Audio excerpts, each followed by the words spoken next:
Let us pray for healing and good health for those who are sick. Jesus, the ultimate healer, I come before you with a humble heart, seeking your guidance and healing light. I lift up those who are facing illness, pain, or any form of physical or mental distress. May your comforting presence surround them, bringing them peace and strength in their time of need. Grant them the courage to face each day with hope and resilience, knowing that they are not alone in their journey toward wellness. May your healing energy flow through their bodies, restoring balance, vitality, and wholeness.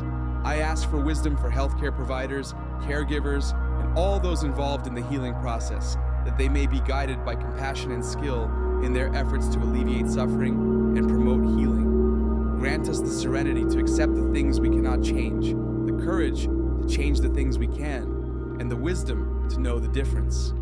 Help us to trust in your divine plan, knowing that all things are possible through your love and grace.